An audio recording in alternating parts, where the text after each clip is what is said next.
My name is Arlene, and I am 61 years old.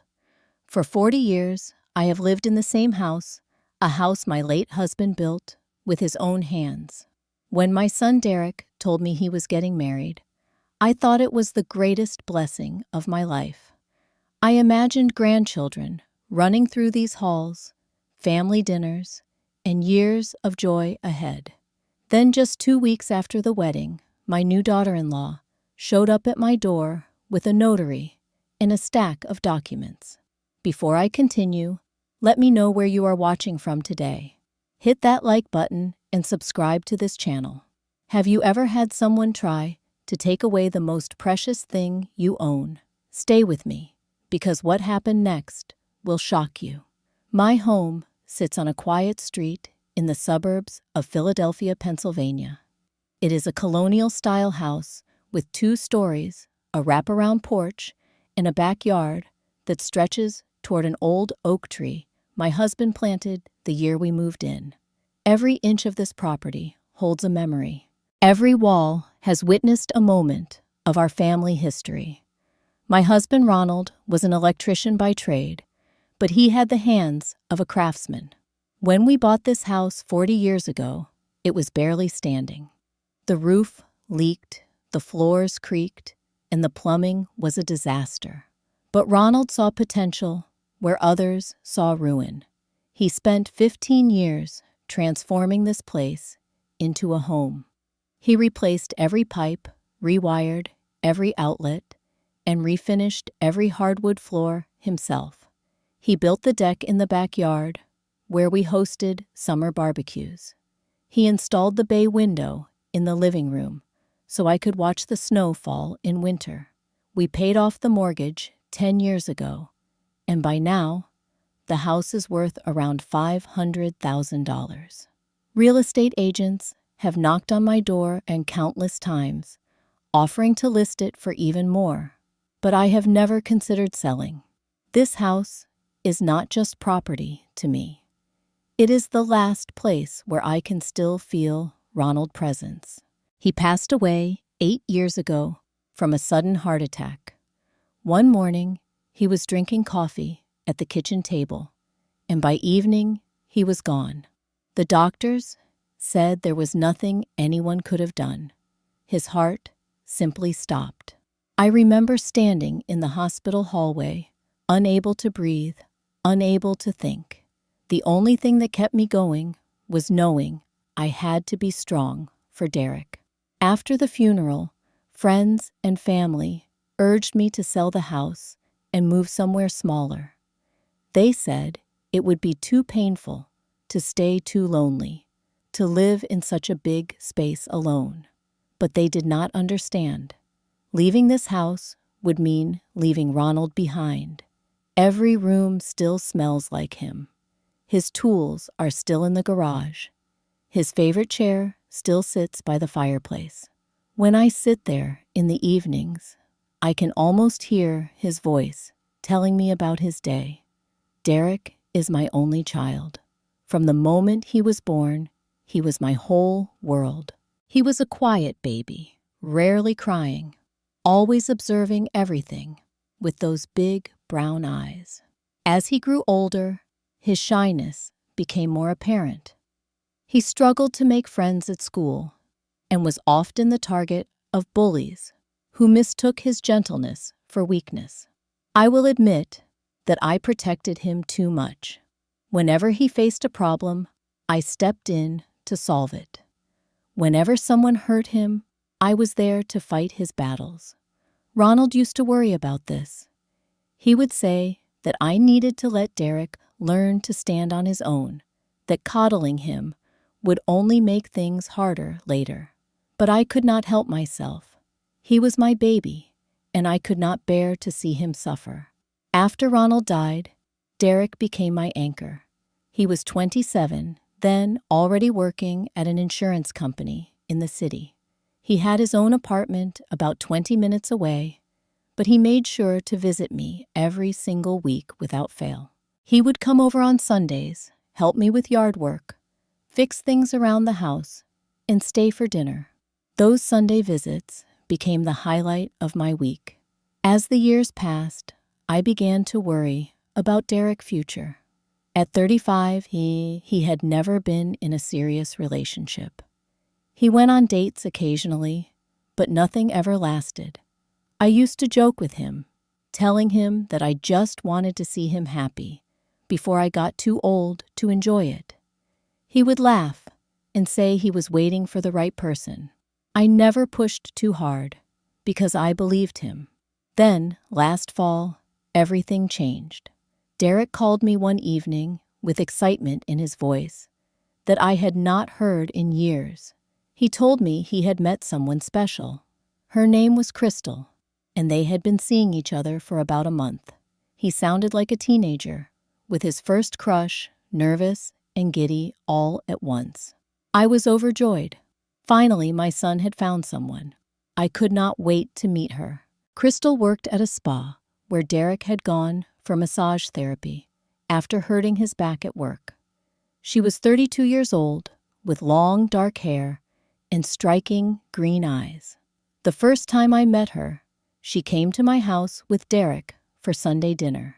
She was charming and polite, complimenting everything, from the food I cooked to the curtains in the living room. But what I remember most clearly was how interested she was in the house itself. She asked about the square footage, the year it was built, and what properties in the neighborhood were selling for.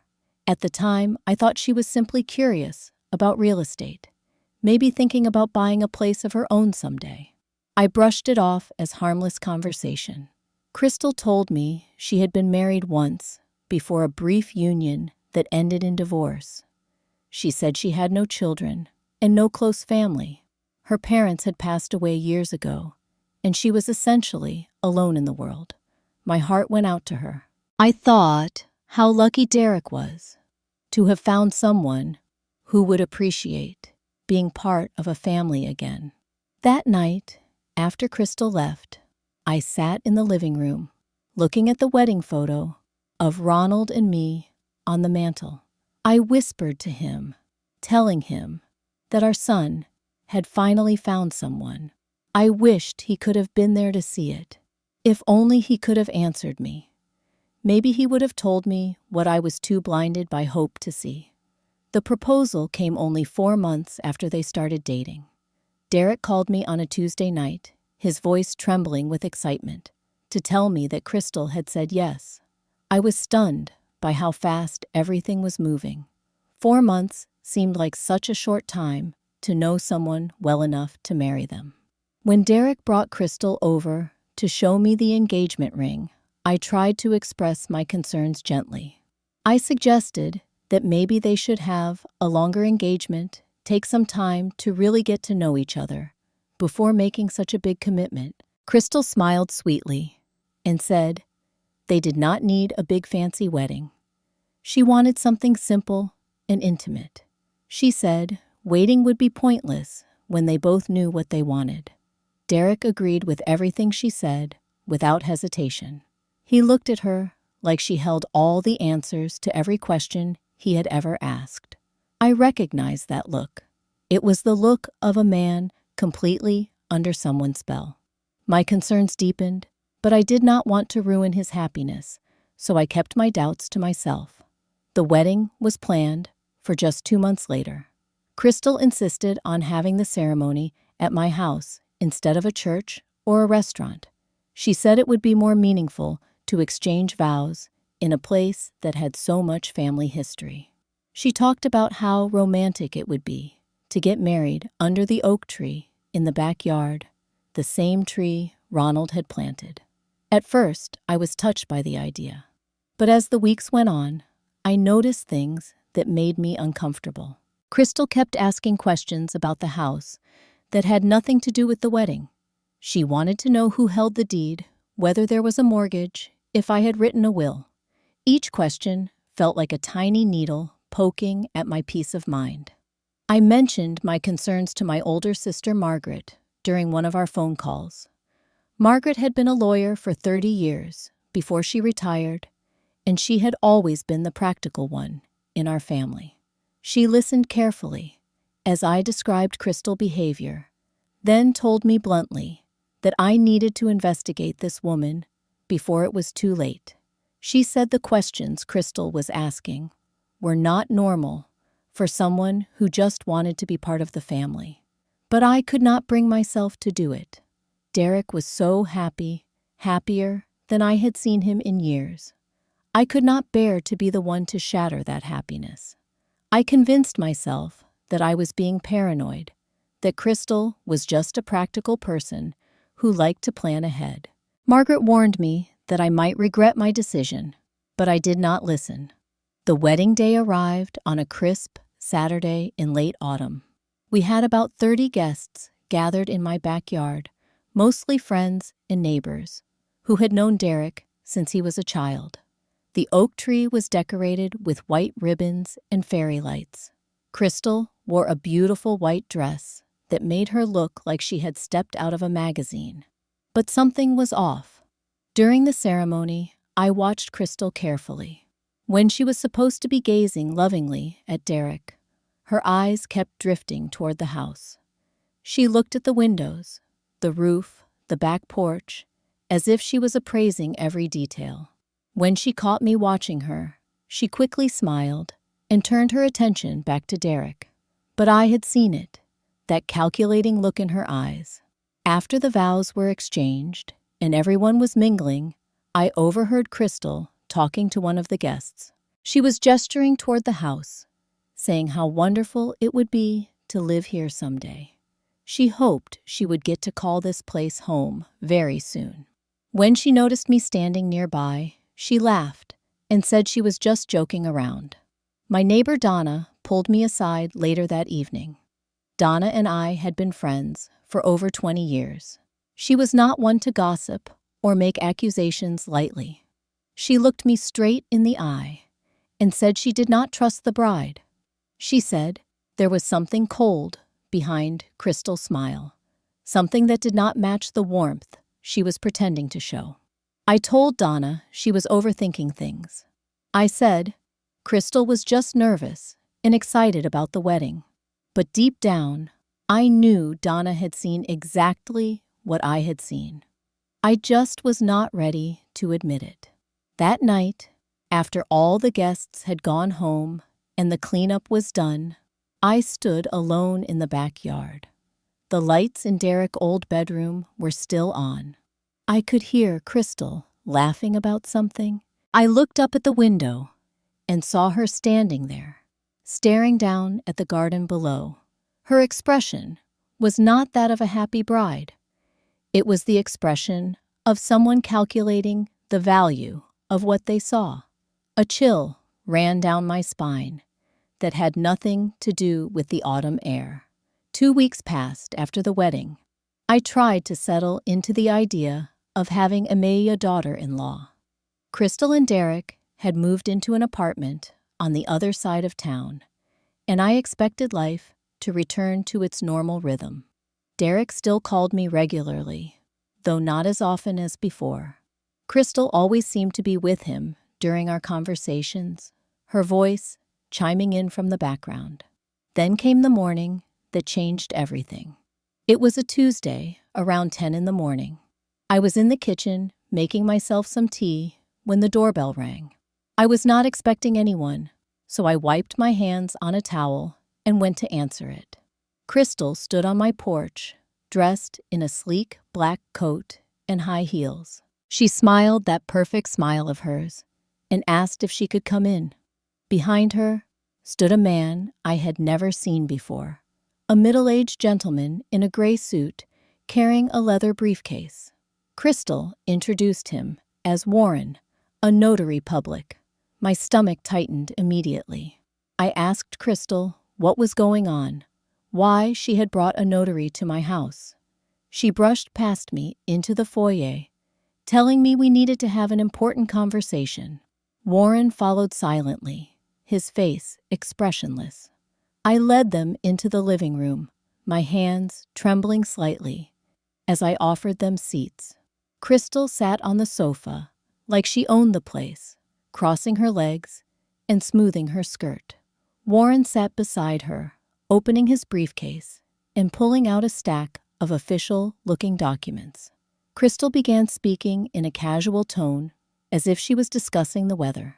She said she and Derek had been talking about the future. They wanted to start a family soon, and they needed stability. This house, she explained, was the key to that stability. She pushed the documents across the coffee table toward me. I looked down and saw legal terminology I did not fully understand.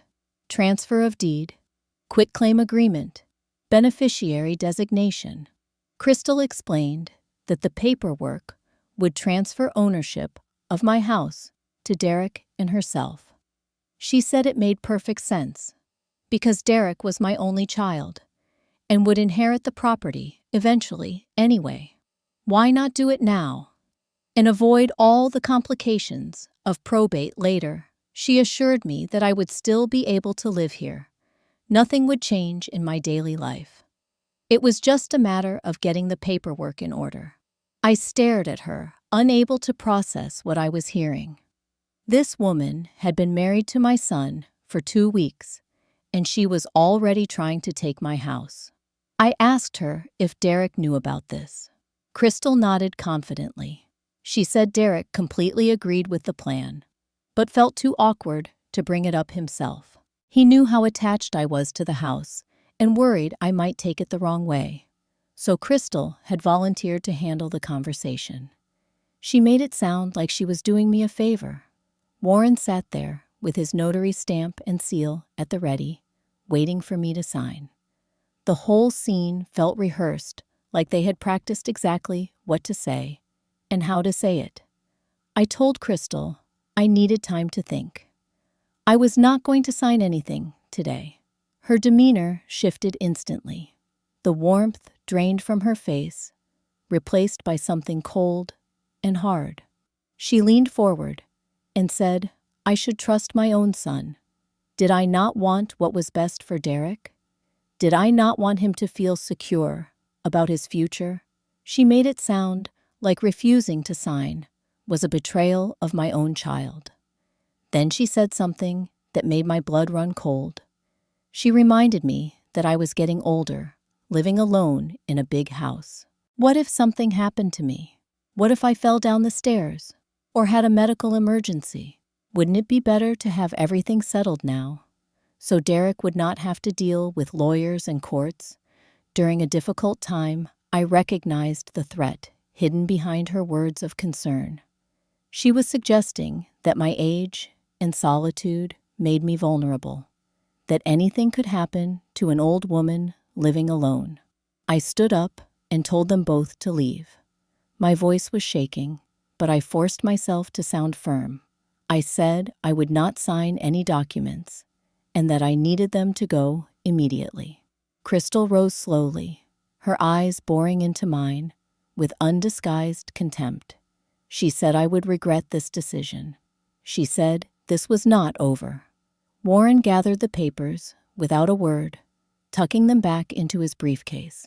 They walked to the door together. Crystal paused at the threshold and looked back at me with a smile that did not reach her eyes. She said she would be seeing me very soon. After the door closed behind them, I collapsed onto the sofa. My heart was pounding so hard I could feel it in my temples. I looked around the living room at the photos on the walls, at the furniture Ronald and I had picked out together, at the bay window he had installed just for me. Someone wanted to take all of this away, and that someone had been invited in by my own son. I could not wait until evening to speak with Derek. I called him that same afternoon, my hands still unsteady, as I dialed his number. He answered on the third ring, sounding surprised to hear from me in the middle of a workday. I asked him to come to my house right away. I said it was urgent. He hesitated, saying he had meetings scheduled, but something in my voice must have convinced him, because he agreed to come over during his lunch break. When he arrived an hour later, he looked nervous. He kept glancing around the room, avoiding my eyes. I asked him to sit down, and he perched on the edge of the armchair, like he was ready to bolt at any moment. I told him about Crystal's visit that morning. I described the notary, the documents, the demand that I sign over the house. As I spoke, I watched his face carefully. There was no surprise in his expression. He already knew everything. I asked him directly, "Did you know Crystal was coming here with those papers?" Derek nodded slowly. He said Crystal had told him it was the best way to secure their future. She had explained that having the house in their names would make it easier to get a loan if they needed one, easier to plan for a family. He said she made it sound so reasonable. My heart broke a little as I listened to him. My son, my only child, had agreed to let his wife ambush me in my own home and demand I sign away everything his father had built. I asked him if he truly wanted me to give up my house. He stumbled over his words, saying it was not like that.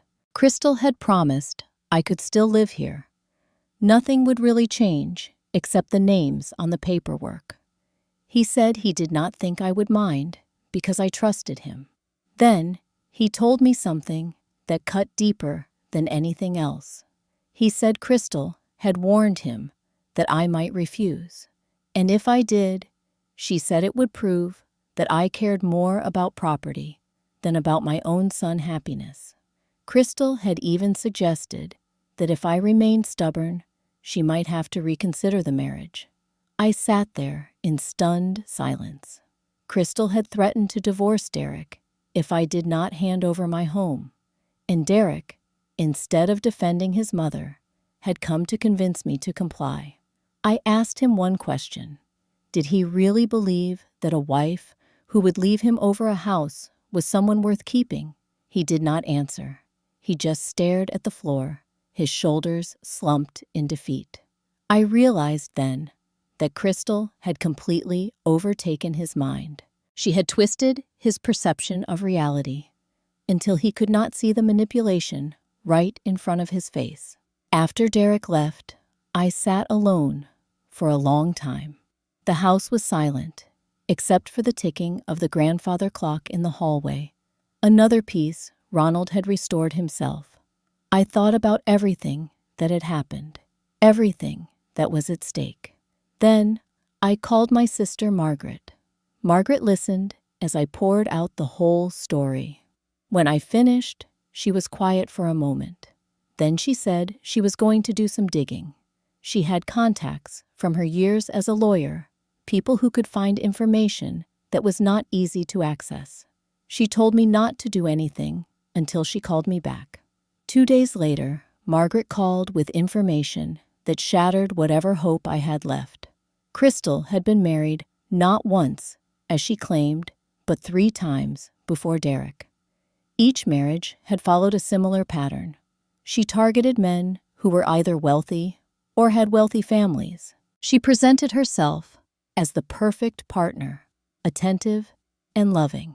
Then, once she had gained their trust, she maneuvered to get her hands on their assets. Her second husband had been a widower in his 60s. Crystal had convinced him to put his house in her name just 6 months after the wedding. A year later, she filed for divorce and kept the property. The man had tried to sue her, but she had covered her tracks well enough that the court ruled in her favor. There were police reports, too, multiple complaints of fraud and financial manipulation, but none had resulted in charges. Crystal was careful. She knew exactly how far she could push without crossing the line into criminal territory. Margaret had also tracked down a woman named Brenda, who used to work with Crystal at a previous job. Brenda agreed to meet with me and share what she knew. I drove to a coffee shop in the next town where Brenda was waiting. She was a tired-looking woman in her 40s, with the kind of wary expression that comes from having seen too much. She told me that Crystal was a professional. That word stuck with me, professional, as if conning people out of their homes was a career. Brenda explained that Crystal always chose her targets carefully. She looked for men who were lonely, insecure, and ideally had a widowed parent with property. She would charm her way into the family, make herself indispensable, and then slowly take control. By the time anyone realized what was happening, it was too late. She warned me that Crystal was dangerous, not because she was violent, but because she was patient. She would spend months, even years, setting up her schemes. And she always got what she wanted in the end. I drove home that night, feeling like I had been punched in the chest. My son had married a predator, and that predator had set her sights on my home, the last piece of Ronald I had left. I sat in Ronald's old study, surrounded by his books and his tools and his handwriting on yellowed notes he had left tucked in drawers. I remembered what he used to say to me. Never let anyone take what you have built. Fight for what matters. I made a decision. I would not let Crystal win. I would find a way to protect my home and save my son from the woman who had deceived him. I picked up the phone and called Terrence, a real estate lawyer who had been friends with Ronald for decades. It was time to fight back. Terrence agreed to meet me at his office the next morning.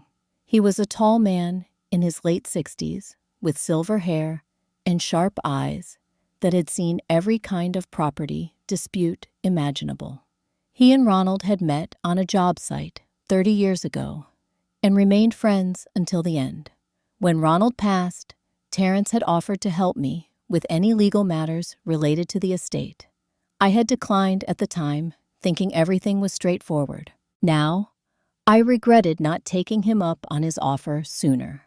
I told Terrence everything. Crystal demands the notary at my door the information Margaret had uncovered. He listened without interrupting, occasionally jotting notes on a legal pad. When I finished, he leaned back in his chair and let out a long breath. He told me I had done the right thing by not signing anything. Those documents Crystal had brought were designed to transfer ownership completely and irrevocably. If I had signed them, I would have lost all legal claim to my home. Crystal could have evicted me within months if she wanted to. Terrence outlined a plan to protect myself. First, he said I needed to create a new will immediately. The house would be placed in a revocable living trust with specific conditions attached to any inheritance.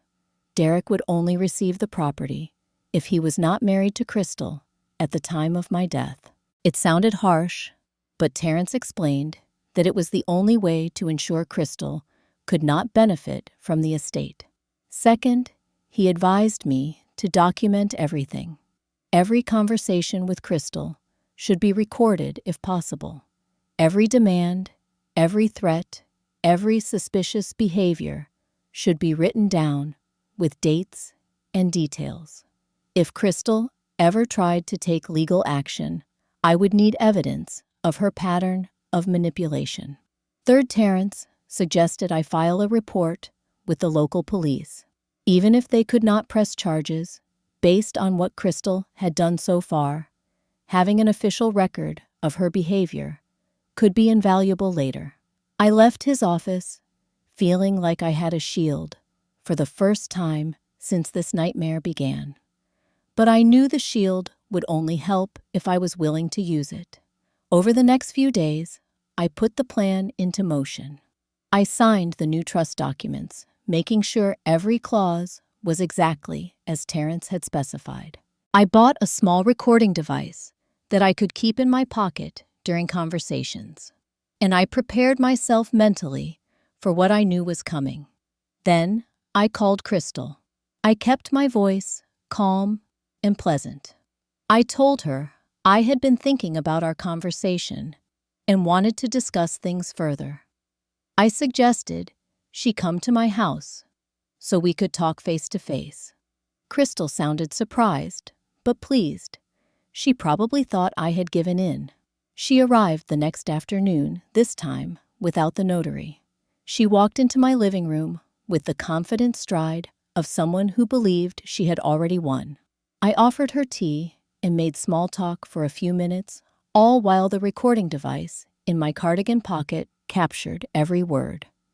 Then, I steered the conversation toward the house.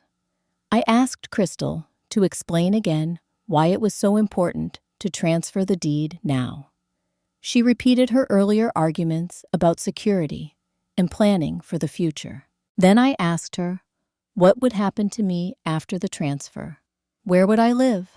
Crystal smiled and said I could stay in the house, of course, but she mentioned casually that she had been thinking about renovations.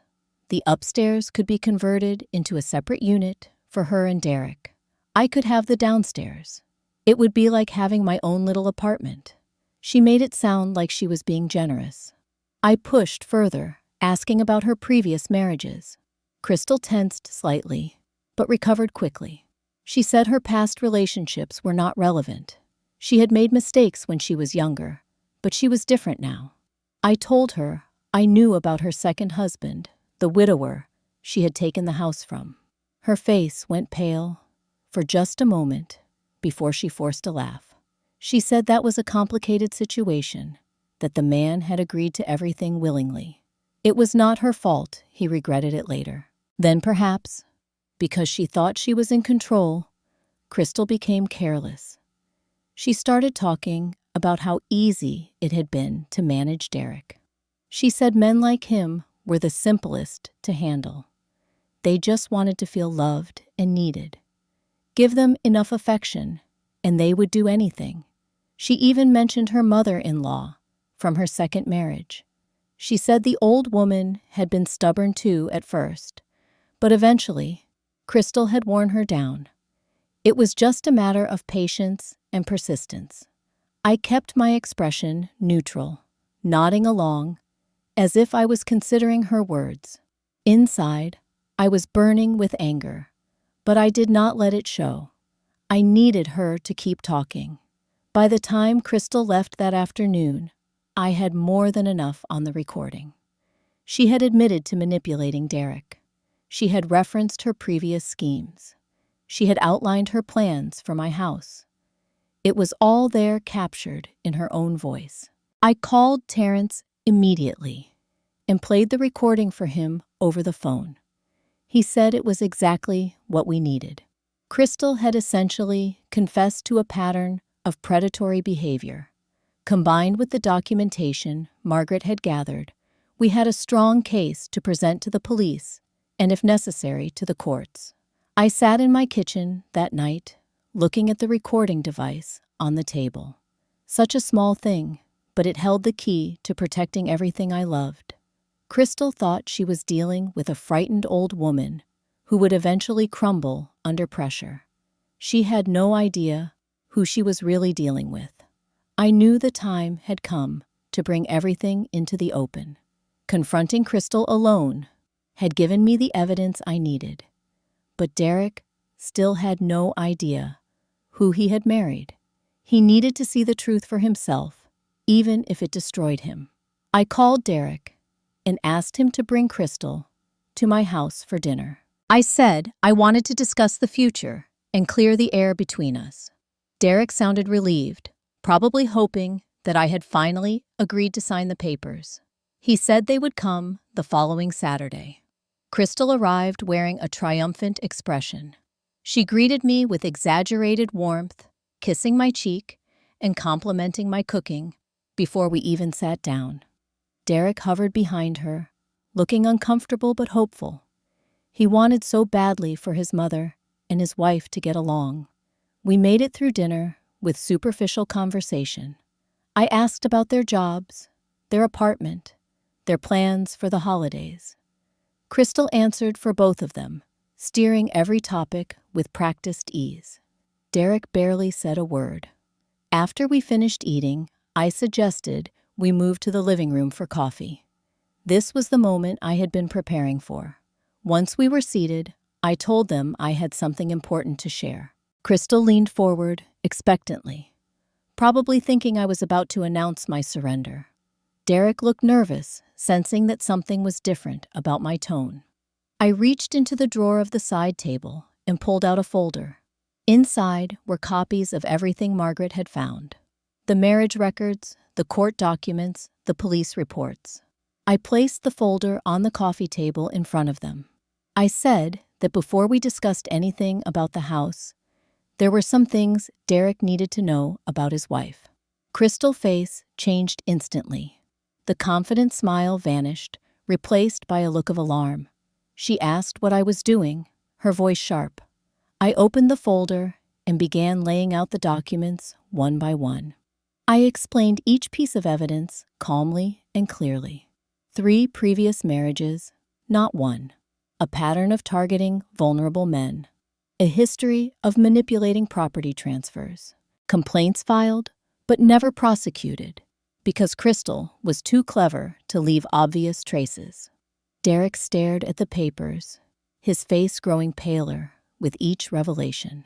He picked up the court documents from the case involving her second husband, reading the details of how Crystal had systematically taken control of the man's assets before abandoning him. Crystal tried to interrupt, saying these were lies, that I had fabricated everything to break up her marriage. But I was not finished. I pulled out my phone and played the recording from our previous conversation.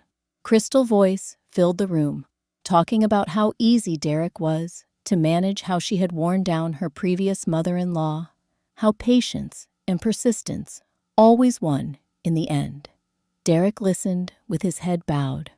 When the recording finished, he looked up at Crystal with an expression I had never seen on his face before. It was not anger exactly. It was the devastation of someone whose entire world had just collapsed. Crystal dropped all pretense. She turned on Derek with venom in her voice, blaming him for not being successful enough, for not providing her with the lifestyle she deserved. If he had more money, she said, she would not have needed to go after the house. It was his fault for being a disappointment. Derek sat frozen, absorbing the cruelty of her words. This was the woman he had pledged his life to, the woman he had defended to his own mother. And now, she was revealing herself as someone who had never loved him at all. Crystal stood up abruptly, knocking over her coffee cup.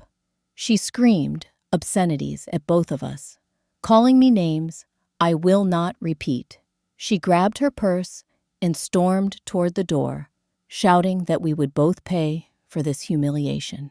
After she was gone, the house fell silent. Derek sat motionless on the sofa, tears streaming down his face. I moved to sit beside him and took his hand. He apologized over and over. He said he had been blind, stupid, desperate for someone to love him. He said he almost helped destroy everything his father had built.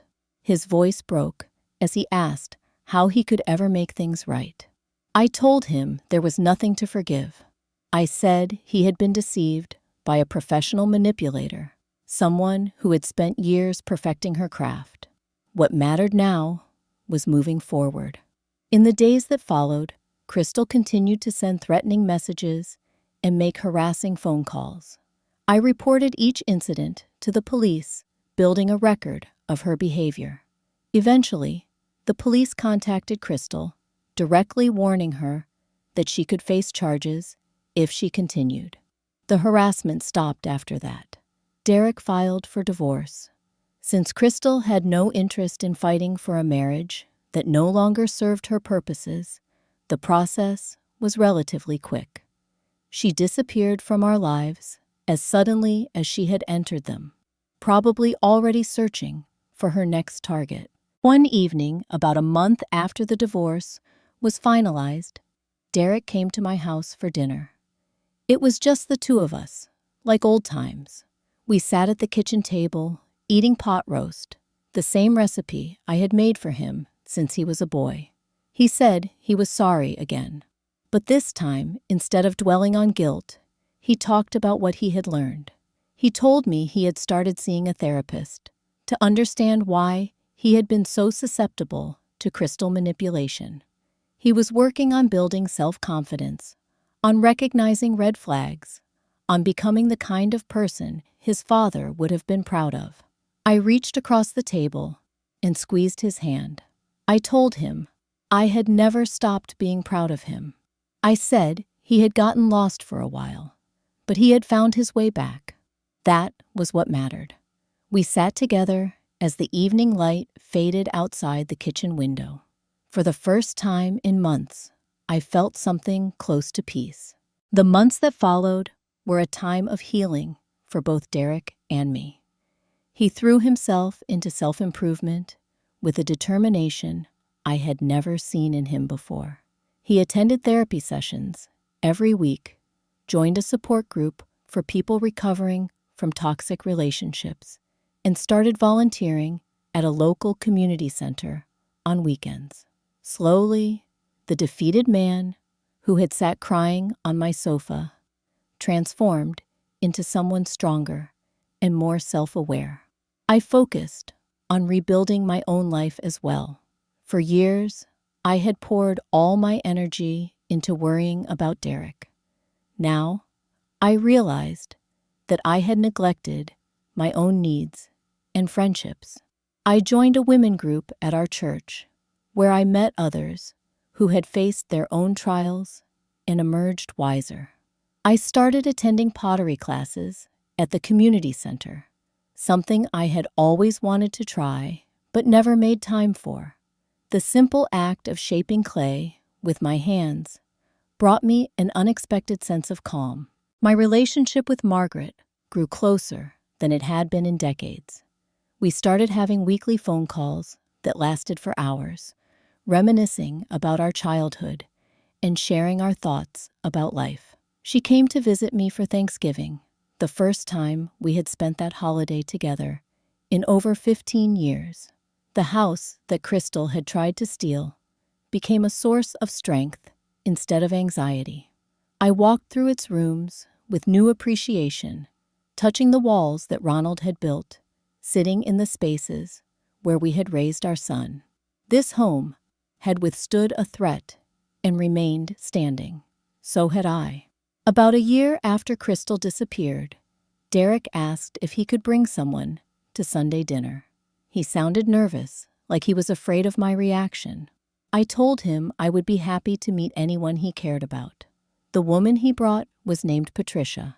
She was 31 years old, a fourth-grade teacher at an elementary school near Derek's apartment. She had kind eyes and a quiet laugh, and she greeted me with genuine warmth that had nothing calculating behind it.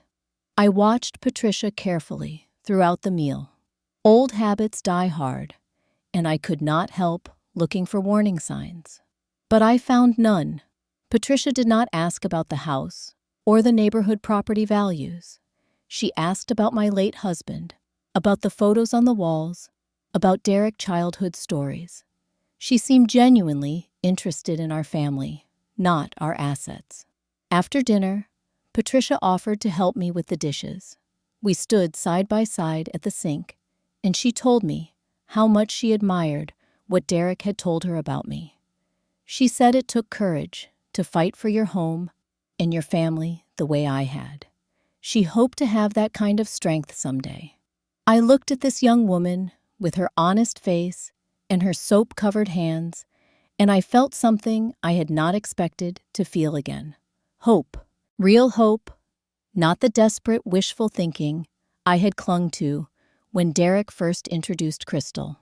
This was different. This felt true.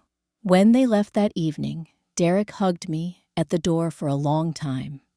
He whispered that he wanted me to know Patricia was nothing like Crystal. He had taken things slowly, watched for red flags, made sure he was thinking clearly before getting serious. He said he had learned his lesson. I told him I could see that. I said I trusted his judgment now more than ever. After his car pulled away, I stood in the doorway, looking out at the street. The oak tree in the backyard cast long shadows in the fading light. I could almost feel Ronald beside me, watching over our family as he always had. I went inside and picked up the framed wedding photo from the mantel. I held it close and spoke to Ronald, as I often did in quiet moments. I told him that I had protected everything he built. I said our son was going to be okay. I told him I missed him every single day, but I was finally at peace. The house settled around me with its familiar creaks and sighs sounds I knew as well as my own heartbeat. It was still my home. It would always be my home, and no one would ever take that away again.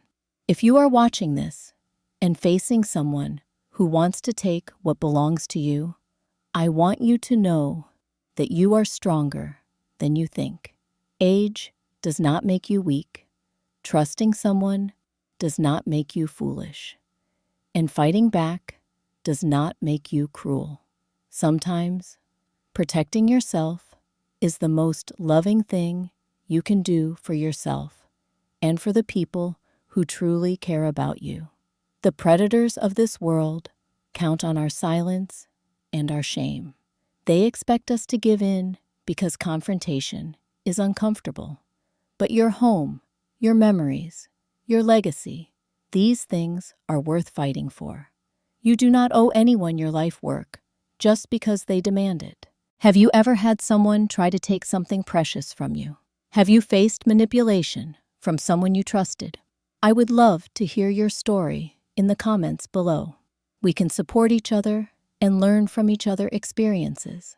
If this story touched you, please hit the like button and share it with others who might need to hear this message. Subscribe to this channel so you do not miss more stories like this one. And remember, no matter what challenges you face, you have the strength to overcome them. Thank you for watching until the end. May you find the courage to protect what matters most to you. And may you be surrounded by people who love you for who you are, not for what you have. Take care of yourselves, and I will see you in the next story.